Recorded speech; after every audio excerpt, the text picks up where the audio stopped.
Bom, pessoal, agora a gente vai falar na nossa 11ª aula sobre a qualidade dos calcários. A gente viu já como que funciona o calcário, então a gente vai precisar entender também sobre como diagnosticar se um calcário, como descobrir se o calcário tem boa qualidade, né? Eu tenho até um vídeo no canal aí falando sobre isso, que também, se vocês quiserem olhar, vai complementar essa aula que eu vou dar aqui para vocês, né? O calcário, muito produtor leva em consideração o PRNT do calcário para ver se o calcário é bom, né? Mas o PRNT é uma relação de PN com reatividade, né?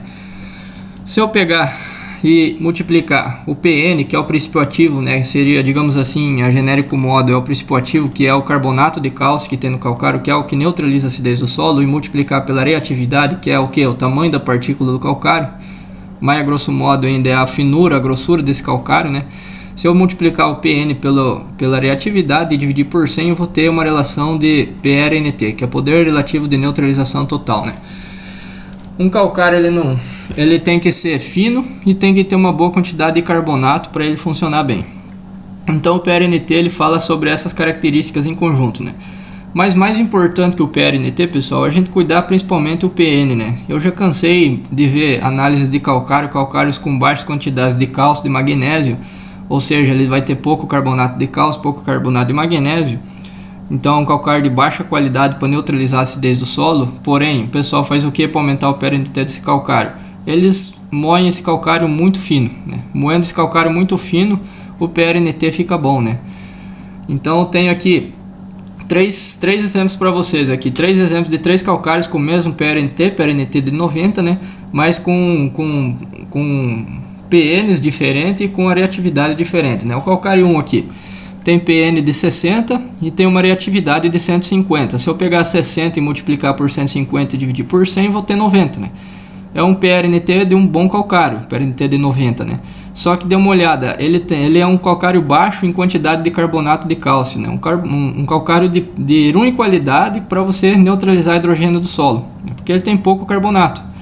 Mas por ele ter pouco carbonato, para ele se tornar um calcário de um PRNT bom, a indústria pegou e moeu ele muito fino, né? Então eles aumentaram a reatividade desse calcário e tornaram esse calcário antes de baixa qualidade num calcário de boa qualidade, né? Então isso aqui é uma gambiarra, digamos assim, que é feito nas minas lá do calcário.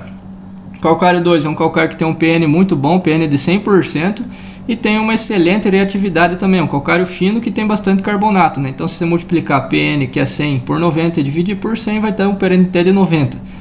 Esses dois calcários têm o mesmo nível de PRNT, então se o produtor pegar, vai falar, vou comprar o mais barato desses, que provavelmente vai ser esse calcário aqui, né? Mas esse calcário aqui, ele vai neutralizar menos hidrogênio do solo. Por quê? Porque ele tem menos carbonato de cálcio. Porém, esse daqui vai funcionar muito mais ligeiro. Esse calcário vai funcionar mais ligeiro porque ele é mais fino, só que ele vai neutralizar menos hidrogênio porque ele tem menos carbonato. Qual que é a finalidade do calcário? Não é neutralizar hidrogênio? Então eu vou pegar um calcário que tem um PN maior, né? Porque eu quero neutralizar hidrogênio. Esse calcário vai funcionar mais rápido, mas vai ter um residual menor e vai neutralizar menos hidrogênio do que esse. Então, dentre desses dois calcários, mesmo tendo PRNT igual, esse calcário seria o melhor entre esses dois. E o calcário 3, que tem um PN bastante alto, um PN de 150, significa que ele tem uma grande quantidade de cálcio, de magnésio, de carbonato de cálcio e de magnésio, só que é um calcário grosso, tem uma reatividade de 60%. Esse calcário aqui tem também PRNT de 90. Se eu trabalhar com esse calcário, ele vai ter um residual bastante longo, ele vai consumir bastante íons de hidrogênio na solução do solo. Porém, ele vai demorar muito para ter um efeito corretivo, porque ele é muito grosso, né? Então, dentro desses 3 calcários que tem o mesmo PRNT, o calcário 2 seria o calcário que tem uma melhor qualidade, uma melhor relação de poder de neutralização com reatividade, né? Então, o que seria um calcário bom, pessoal? A gente não pode simplesmente se atentar ao valor do PRNT. A gente tem que pegar, mandar fazer uma análise e analisar o PN e a reatividade. Ele não pode simplesmente também ter um PN muito alto e ser muito grosso, porque vai demorar muito para corrigir o solo. Ele não pode ser muito fino e ter um PN baixo, porque o residual dele vai ser baixo, ele vai neutralizar pouco hidrogênio. O ideal é que ele tenha a relação bem equilibrada, né? Um PN e a reatividade altos e de valores próximos, né? Então, um calcário de boa qualidade, pessoal, um calcário que tem um PRNT acima de 90% e que tem um PN de pelo menos 90% e uma reatividade também de pelo menos 90%, né? Então esse aqui seria um calcário ideal, tá? Tem um vídeo no meu canal no YouTube também que reforça isso aqui. Se vocês quiserem olhar, podem olhar lá, tá bom? Essa aqui é uma análise de um calcário paraguaio aqui de onde eu trabalho, né? Então aqui a gente tem a quantidade de cálcio, dióxido de cálcio, magnésio e óxido de magnésio no calcário, né? Aqui temos a reatividade desse calcário, que é pelas peneiras que ele passou. E aqui embaixo tem o PN e a reatividade desse calcário. Note o PN desse calcário, 102,88. Então ele tem uma boa quantidade de carbonato de cálcio, uma boa quantidade de carbonato de magnésio, que confere ele ter uma boa quantidade de carbonato para neutralizar hidrogênio do solo. E tem uma excelente reatividade, então ele tem ele tem bastante carbonato e ele é bastante fino, né? Então o PRNT dele ficou 102. Então esse aqui é um excelente calcário para a gente trabalhar, né? É um calcário que com certeza a gente vai ter um efeito muito bom dele no solo, né? E agora eu vou falar um pouquinho para vocês a influência do pH do solo na disponibilidade de fósforo. Já que a gente entendeu o que é um calcário bom e como que o calcário funciona, a gente precisa entender qual que é a influência do pH na disponibilidade de fósforo do solo, que eu acabei de falar para vocês aí no vídeo passado, né? Aqui eu tenho duas tabelas para vocês, estão cortadas, né? Essas tabelas são muito maiores, né? Que tem muito mais área que eu avaliei, mas eu cortei elas aqui só para vocês terem uma ideia, né? Aqui eu tenho uma relação de teor de fósforo na análise de... aqui eu tenho uma tabela, na verdade, que relaciona o teor de fósforo na folha da soja, o teor que eu tinha no solo, qual que era o fósforo-resina, fósforo relativo, o pH do solo e a porcentagem de argila, né? Uma relação, uma tabela que eu fiz, né? Eu peguei todas as minhas análises de folha e eu queria saber onde que eu tinha um nível bom de fósforo na folha da soja, qual que era o teor que eu tinha no solo, qual que era o fósforo-resina, qual que era o fósforo relativo, qual que era o pH do solo, para eu ter uma boa quantidade de fósforo na folha da soja, né? Então, considerando que o nível crítico de fósforo na folha da soja para ter uma boa produtividade, uma alta produtividade, ela gira em torno de 4 gramas de fósforo por quilo de matéria seca, né? Então eu peguei esse teor como uma referência para ser um bom teor de fósforo na folha da soja. Então note que essa tabela é muito mais grande, mas aqui embaixo é o resultado médio, né? Final aqui. Eu tinha, nessas áreas que eu avaliei, eu tinha de média um teor de 4,30 gramas por quilo de matéria seca na folha da soja, né? E o teor que eu tinha no solo aqui era aproximadamente de 16 mg, 17 mg de fósforo no solo, né? Fósforo-resina que eu tinha nesse solo era de 30, então já é um dado que eu falei antes, que o fósforo-resina ele tem que ser 30. Se o fósforo-resina ser 30 ou perto de 30, significa que você tem uma boa disponibilidade de fósforo no solo, né? Então a planta não passa fome de fósforo, como essa tabela mostra. E qual que era o pH médio que eu tinha nesse solo? 4,97 em cloreto de cálcio, né? 4,97 em cloreto de cálcio vai dar um 5,5 em água, né? Num pH de 5,5 em água ou 5 em cloreto de cálcio, dificilmente eu tenho alumínio. E aqui eu tenho uma relação de aparecimento de alumínio na amostra do solo com o pH em cloreto de cálcio e saturação de base. Eu quis saber o seguinte: qual que era a saturação de base máxima que eu tinha no solo, que eu tinha o alumínio aparecendo, e qual que era o pH desse solo para eu ter o alumínio aparecendo ainda, né? Então eu peguei várias amostras de solo e fiz essa tabela aqui, né? Aqui eu tenho alguns dados para vocês. Aqui eu tenho uma área com a saturação de base de 61% e eu tenho 0,03 centimol de alumínio. Qual que era o pH desse solo? 4,90. Então 4,90 em cloreto de cálcio. Eu tinha, com o pH desse, eu tenho uma saturação de base de 61%, quase 62%, e eu tinha quase nada de alumínio no meu solo, né? Então o alumínio já estava desaparecendo nesse pH.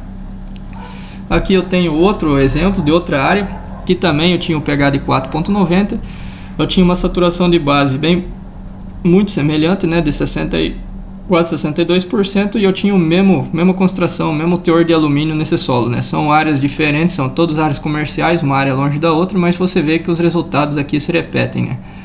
Então o que eu anotei? O que eu anotei nesse trabalho aqui? Eu anotei que saturações de base acima de 64%, o meu pH já estava em 4,95, 4,97, e eu não tinha mais o aparecimento de alumínio em saturação de base maior de 65%.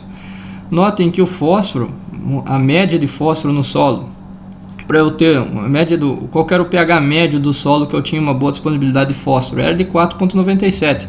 Esse pH aqui médio já não tem mais o aparecimento de alumínio no solo.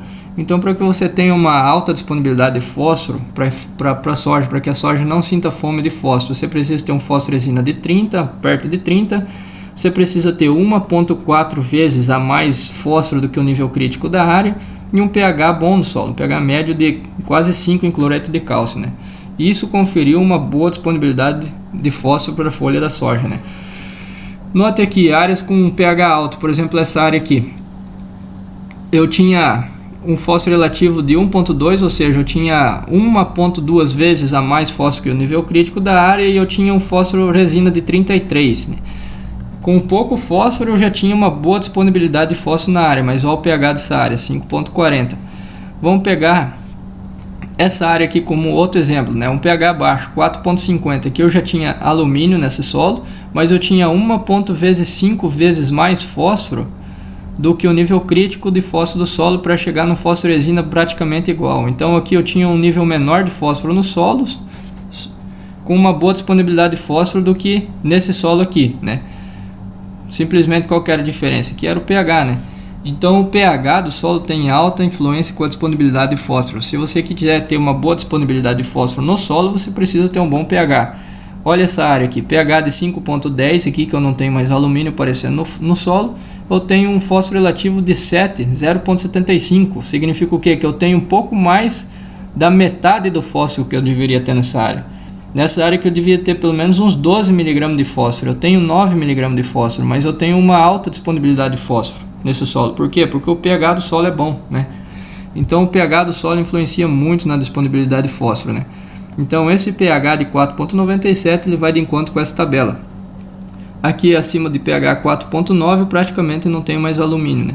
Então qual que é a influência do pH na disponibilidade de fósforo? Se eu quiser ter um pH bom no solo em cloreto de cálcio, preciso ter uma saturação de base acima de 64, 65%, que daí eu não vou ter mais o surgimento de alumínio, né? Se eu tiver uma saturação de base aqui de 70%, né? Eu já vou ter um pH em cloreto de cálcio acima de 5, eu não vou ter o alumínio, então eu vou ter um bom aproveitamento do fósforo que eu tenho no solo. Isso aqui também dá uma segurança muito boa para a gente para recomendar calcário. Significa que eu posso recomendar calcário para a saturação de base chegar a 70%. Porque se o meu problema da acidez do solo é o alumínio, e com uma saturação de base acima de 65% eu já não tenho mais alumínio, então se eu recomendar o calcário para a saturação de base chegar a 70%, tá excelente, né? Porque 70% aqui eu já não vou mais ter alumínio incomodando, tá bom, pessoal? Então isso aqui é um dado de áreas comerciais aqui que eu trabalho com muitas avaliações de solo e folha, né?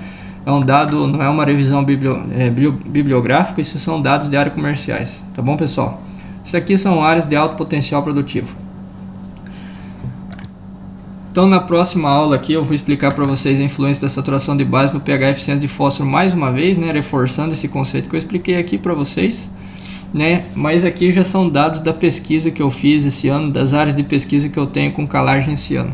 Isso aqui é para reforçar esse argumento que eu estou colocando aqui para vocês, tá bom, pessoal? Um complemento dessa explicação. Então fiquem com a nossa próxima aula, né? Que a gente vai começar a falar mais sobre fósforo, enxofre, boro, potássio daqui para frente, tá bom, pessoal? Muito obrigado.